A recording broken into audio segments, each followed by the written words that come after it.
अस्सलाम वालेकुम मेरी प्यारी सी यूट्यूब फैमिली, कैसे हैं आप सब। आई होप कि आप सब बिल्कुल ठीक ठाक होंगे। अल्लाह का शुक्र है मैं भी बिल्कुल ठीक हूँ। मैं एक हाउसवाइफ हूँ और मैं अपने हस्बैंड के घर पे रहती हूँ। आपकी ज़बान में अपने हस्बैंड के घर को क्या कहते हैं कमेंट बॉक्स में ज़रूर बताइएगा। ये ट्रेंड टिकटॉक पे बहुत ही ज़्यादा चला हुआ था, तो मैंने सोचा यूट्यूब पे भी इसको लाना चाहिए। आप ज़रूर बताइएगा कमेंट बॉक्स में कि अपने हस्बैंड के घर को आप क्या कहती हैं। तो चलें व्लॉग को स्टार्ट करते हैं। अच्छा, मेरी ऑडियंस में से कितने लोगों को 80/20 रूल का नहीं पता।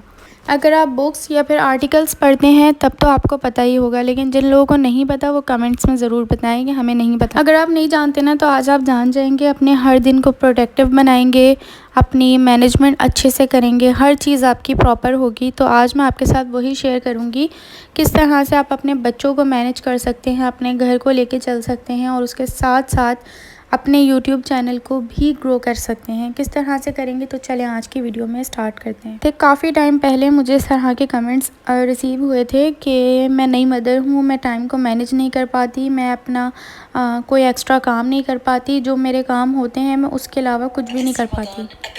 मुझे नमाज़ के लिए टाइम नहीं मिलता, मुझे घर के किसी भी एक्स्ट्रा काम के लिए टाइम नहीं मिलता। मैं जो बेबी है उसी में ही लगी रहती हूँ।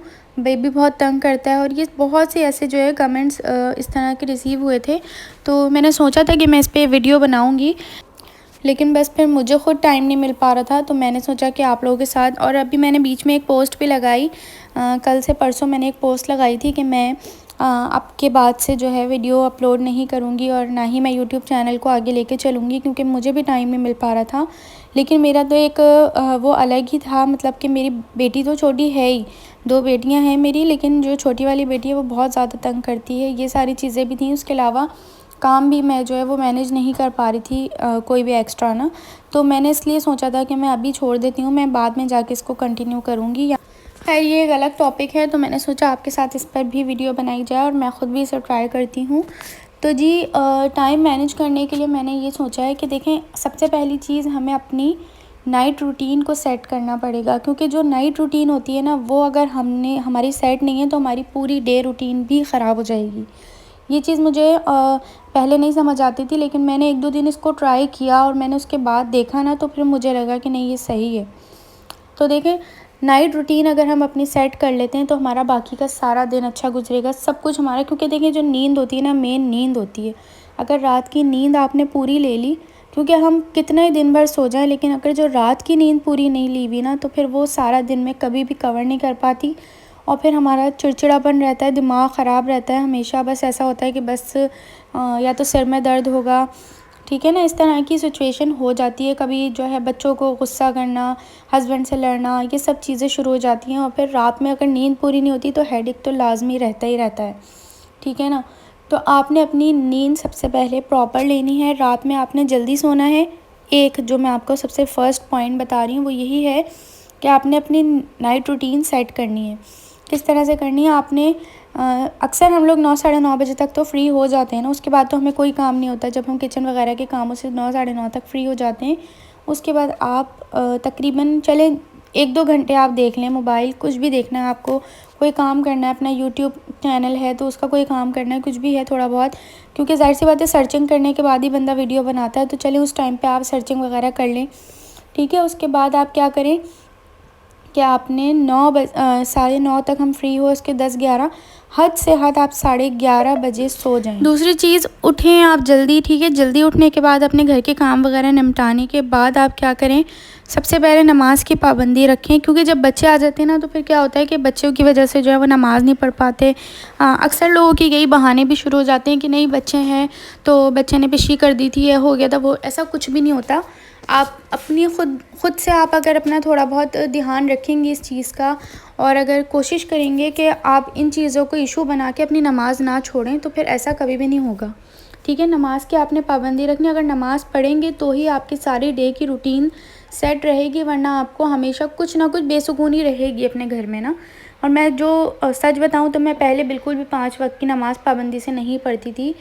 ये मैंने अपनी तकरीबन सेकंड बेबी के बाद से मैंने अपनी नमाज़ की पाबंदी स्टार्ट की है, वरना मैं उससे पहले इस तरह से नहीं पढ़ती थी, जो बात है सच मैं बिल्कुल बता रही हूँ। मैं कोई ऐसी पाबंदी से नहीं कि मैं बिल्कुल पाँचों वक्त उठ के नमाज़ पढ़ रही हूँ। अभी भी ये है कि क्योंकि आहिस्ता आहिस्ता बंदा स्टार्ट लेता है ना, अभी भी ये है कि फ़जर की मैं अभी रमज़ान में तो पढ़ रही हूँ। पहले भी मैं अक्सर हस्बैंड मेरे उठते हैं तो मैं उनके साथ उठ के पढ़ लेती हूँ, लेकिन कभी कभार ऐसा होता है कि मैं नहीं भी पढ़ पाती फ़जर में, ठीक है ना, तो वो सोती रह गई तो बस निकल गई वो। लेकिन बाकी की नमाज़ों की आहिस्ता आहिस्ता पाबंदी आप किस तरह से शुरू करें, फ़र्ज़ से स्टार्ट लें, ठीक है। फ़र्ज़ जो नमाज़ है ना, ज़रूरी नहीं है कि आप पूरी नमाज़ पढ़ें। जब बिल्कुल ही नहीं पढ़ते ना तो आप फ़र्ज़ से स्टार्ट लें। फ़र्ज़ पढ़ना शुरू करेंगे ना तो आहिस्ता आहिस्ता आपका ख़ुद दिल करेगा कि मैं जब पढ़ने खड़ी हुई तो मैं पूरी पढ़ लूँ। यही होता है, आहिस्ता आहिस्ता ना आपको पढ़ने का दिल करेगा और फिर आप पढ़ भी लेंगे। आप देखें मेरे बच्चे यहाँ घूम रहे होते हैं, मैं जब नमाज़ पढ़ती हूँ, मेरी छोटी छोटी बेटियाँ हैं दोनों, बड़ी तो थोड़ी फिर भी अब जो है वो बड़ी हो गई, लेकिन जो छोटी बेटी है, आप यकीन नहीं करेंगे मैं किस तरह नमाज़ पढ़ती हूँ। एक मेरी कमर पे चढ़ी हुई होती है तो दूसरी जो है अपना कोई ना कोई बात मुझसे करे जा रही है लगातार, जबकि मैं नमाज़ पढ़ रही हूँ, लेकिन उसको इस चीज़ का वही नहीं है इतना कि नमाज़ पढ़नी है, अपनी अपनी बातें। तो इन चीज़ों को हम ये नहीं कर सकते कि नहीं, इतनी इस्लाम में इतनी सख्तियाँ नहीं हैं कि जितने हम लोग समझ के बैठे हुए होते हैं कि नहीं बच्चा आगे ना आए, बच्चा पीछे ना आए। मेरी बेटियाँ अगर मैं किसी टाइम रिकॉर्ड करूँगी ना, आप देखिएगा मेरी छोटी बेटी मेरी कमर पे बैठी हुई होती है। कितनी बार ऐसा होता है जब मैं सजदे में जाती हूँ ना तो मेरे ऊपर चढ़ के बैठ जाती है वो, लेकिन क्या करें, नमाज़ तो पढ़नी है, उस वजह से हम नमाज़ थोड़ी छोड़ सकते हैं। तो ये चीज़ आपने एक सेट रखनी है, ये भी आपने 5 वक्त की नमाज़ इसमें पाबंदी करनी है, चाहे आप फ़र्ज़ से स्टार्ट करें, आहिस्ता आहिस्ता फिर कंप्लीट करें, ठीक है।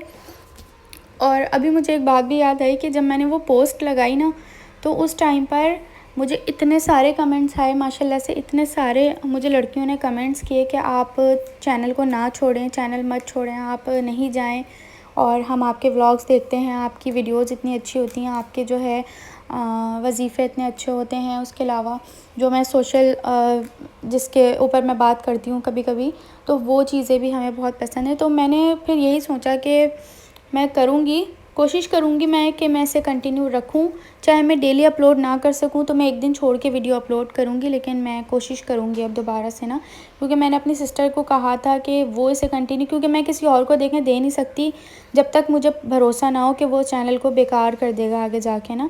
तो जिसको आता है, जैसे मेरी बहन को सारी चीज़ें आती हैं, उसको मैंने पहले भी एक चैनल बना के दिया था, उसने अपना सब कुछ चलाया, तो उसको इस चीज़ का पता है, कंप्लीट मैंने उसको सिखाया हुआ है, तो उसे पता है कि चैनल किस तरह से लेके चलना है। लेकिन बस उसको भी टाइम नहीं मिल पाता, वही बात। तो मैंने सोचा कि जब तक के लिए मैं एक दिन छोड़ के जो है अपलोड कर लेती हूँ, अगर वो इस पे एग्री हो जाती है तो अच्छी बात है। तो इस तरह से फिर हम जो है चैनल को लेके चलेंगे आगे, तो इस तरह से होगा। बाकी दूसरी चीज़ ये कि साथ साथ मैं भी इस पे वीडियो अपलोड करती रहूँगी, मैं कोई इसको छोड़ के बिल्कुल नहीं जाने वाली। अब मैंने ये चीज़ सोची है, जो मैं आपके साथ शेयर कर रही हूँ ना, वो मैं ख़ुद पर भी अप्लाई कर रही हूँ, इसीलिए मैंने सोचा ये आज की वीडियो में, क्योंकि ज़्यादातर हर हाउस वाइफ्स की जो मेन जो प्रॉब्लम है ना, जो यूट्यूब चैनल चला रही हैं, ये सिर्फ वही जान सकता है जो ख़ुद यूट्यूब चैनल चला रहा होता है ना। इस पर बहुत मेहनत लगती है, बहुत दिमाग लगाना पड़ता है। एक वीडियो जो रेडी हो जाती है ना, जो लोग समझते हैं कि बस ये 9-10 मिनट की वीडियो है और बस ये 1 मिनट में बन गई होगी, मुश्किल से 1-2 घंटे लगे होंगे, इस तरह नहीं होता। जो कर रहा होता है ना, ये सिर्फ वही समझ सकता है कि इसको कितना टाइम टेकिंग काम है, ये कितना ज़्यादा टाइम लगता है वीडियो बनाने में, फिर उसकी एडिटिंग करने में, फिर इसको अपलोड करने में, उसके अलावा घर को देखने में, बच्चों को, फैमिली को, हर चीज़ को देखने में कितना वक्त लगता है। लेकिन लोग नहीं समझ पाते ये चीज़ ना। तो काफ़ी मुझे, जब मैंने पोस्ट लगाई थी ना, तो 40+ मैसेजेस तो मुझे लड़कियों के मेरे पोस्ट के नीचे ही आए थे कम्युनिटी पे। उसके अलावा उससे डबल मैसेज मुझे इंस्टाग्राम पे आए थे कि आप चैनल ना छोड़ें, और हम भी इसी प्रॉब्लम में हैं।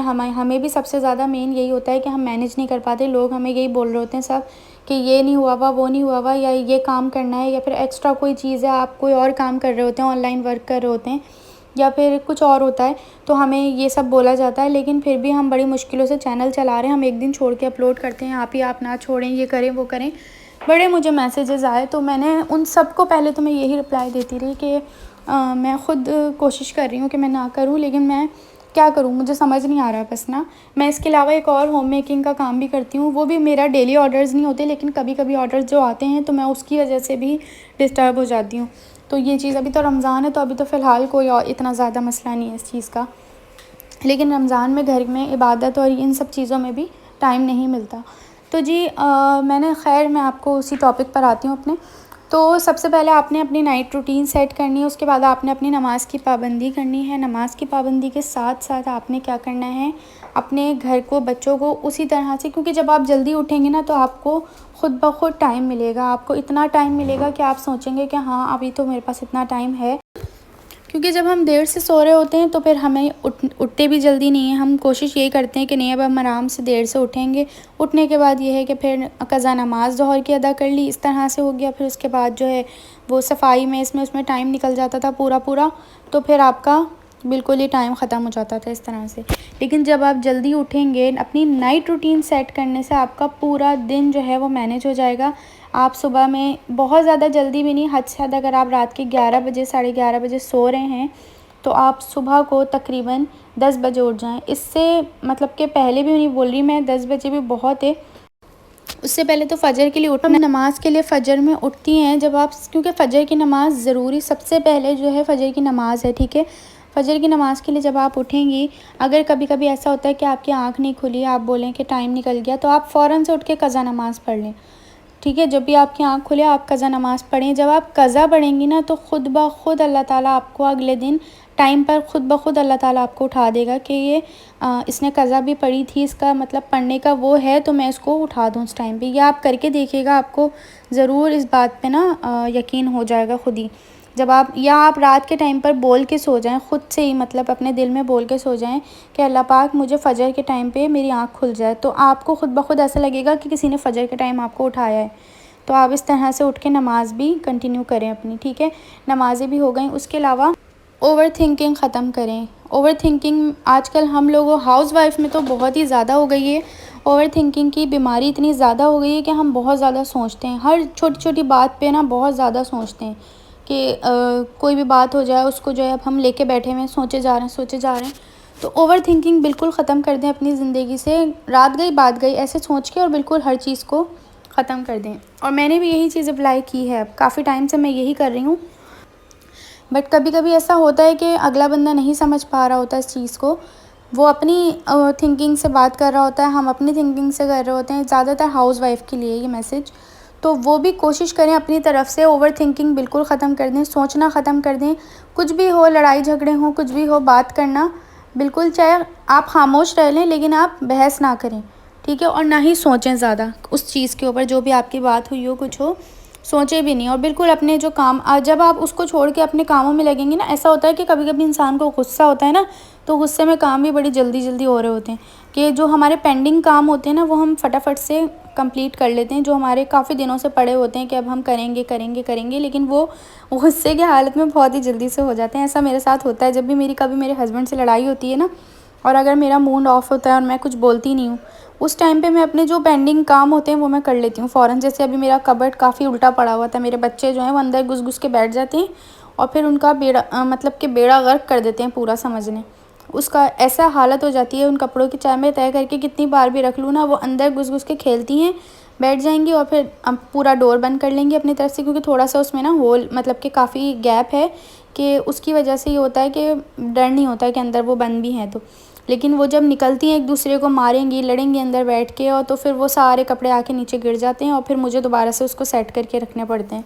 तो काफ़ी दिनों से मैं उसको कर नहीं पा रही थी, लेकिन जब मैंने अभी मेरी थोड़े दिन पहले ऐसा हुआ, तो उसके बाद फिर मैं फ्री हुई, तो मतलब कि जब मैं खाली बैठी हुई, कुछ मुझे बात करने के लिए नहीं थी, कुछ नहीं था, तो मैंने फटाफट से अपना वो निकाला, और आप यकीन करें वो इतनी जल्दी हुआ सेट कि मैं बता नहीं सकती आपको। तो मतलब ऐसा होता है कि कभी कभी इंसान खामोशी में, गुस्से में करे ना काम, तो वो बड़ी जल्दी से हो जाते हैं। तो बस आपने अपनी ओवर थिंकिंग को जो है वो साइड पे कर देना है। उसके अलावा जितने भी आपके घर पे कोई भी ऐसा मसले हैं, जैसे कि कोई लड़ाई झगड़े हो जाते हैं, कुछ होते हैं, वो आपने किसी से डिस्कस नहीं करने, ठीक है। किसी से भी शेयर नहीं करनी अपनी कोई भी बात, इवन कि अपने फैमिली से भी शेयर नहीं करनी, क्योंकि अक्सर ऐसा होता है, मेरे तो घर में ये है कि मैं अगर अपनी घर पे किसी को बता दूँ ना, तो वहाँ से तो यही होता है कि माफ़ी मांग लो हस्बैंड से, हस्बैंड ने तो माफ़ी मांग लो, कोई बात नहीं, वहीं रहना है, माफ़ी मांग लो, गलती नहीं भी है तो, बात ये आ जाती है। लेकिन बहुत से लोगों के ये भी होता है कि वो लोग क्या कहते हैं कि आप ना, क्या कहते हैं, वो अपनी तरफ से समझा रहे होते हैं अलग तरीके से कि भाई ऐसा हुआ वैसा हुआ, तो वो उसमें फिर लड़ाई झगड़े भी और बढ़ जाते हैं, ख़राब हो जाती है सिचुएशन। तो कोशिश करें कि रात गई बात गई, या तो फिर लेकिन अपने तक रखें। हाँ, अगर बहुत ज़्यादा हो तो फिर तो आप ये है कि शेयर कर सकते हैं। जब बहुत ज़्यादा आपको लगे कि अब आपके हाथ से मामला निकल रहा है तो फिर तो चलें, समझ आता है। तो जब आप ये सब कुछ करेंगे ना तो आपकी ओवर थिंकिंग, एंजाइटी, आपको डिप्रेशन कुछ भी नहीं होगा, वो सब कुछ एक लाइन में ही रह जाएगा। जो कुछ आपके साथ अभी मैं आपको बता रही हूँ ना, ये सब चीज़ें अगर आप अमल करती हैं तो आपका ख़ुद देखेंगे आपके लाइफ कितनी चेंज हो जाएगी। तो जी ये था बस मेरा आज का व्लॉग। अगर आपको आज का व्लॉग पसंद आया हो तो लाइक, शेयर, सब्सक्राइब ज़रूर कर दीजिएगा। और चैनल पे न्यू आए हैं तो लाज़मी सब्सक्राइब करें। मिलूँगी मैं नेक्स्ट वीडियो में। कभी कभी आ जाया करूँगी, कभी कभी ये है कि मैं शायद अपलोड ना कर सकूँ, लेकिन कोशिश करूँगी कि मैं डेली अपलोड करूँ। और साथ साथ हो सकता है अगर मेरी सिस्टर आए तो वो भी इसी चैनल पर ही मेरे साथ, कभी कभी ऐसा हो कि मैं नहीं कर सकी तो वो मेरी वीडियो जो है मेरी जगह अपलोड कर दिया करेंगी। तो जी मिलेंगे नेक्स्ट वीडियो में। अपना ख्याल रखें, दुआ में याद रखें। और साथ साथ मैं ये भी बताऊं कि मैं दोबारा से जो आई हूँ वो मैं क्यों आई हूँ, मुझे सिर्फ़ और सिर्फ उन लड़कियों की वजह से जिन्होंने मुझे कमेंट्स किए थे इतने ज़्यादा कि आप नहीं जाएं, आप नहीं करें। और साथ साथ उन लड़कियों ने जिन्होंने मुझे इंस्टाग्राम पे इतना ज़्यादा समझाया, इतना ज़्यादा, मेरे पास मैसेजेस हैं लेकिन मैं दिखा नहीं सकती। वही बात है कि सबके अपने अपनी प्राइवेसी होती है तो मैं वो मैसेजेस शेयर नहीं कर सकती। लेकिन उन्होंने मुझे इतनी सारी बातें कहीं कि लक सिर्फ एक बार काम करता है। आपका लक इतना अच्छा था कि आपके 2 मंथ्स में जो है चैनल इतना अच्छा ग्रो कर गया। हम लोग सालों से बैठे हुए हैं, अभी तक कुछ नहीं हुआ और आप इस टाइम पे छोड़ के जा रही हैं। तो मैंने फिर उसको सोचा बहुत ज़्यादा और फिर मैंने ये मैनेजमेंट की वीडियो बनाई है। तो चलिए मिलेंगे नेक्स्ट वीडियो में। अपना ख्याल रखिएगा। अल्लाह हाफ़िज़।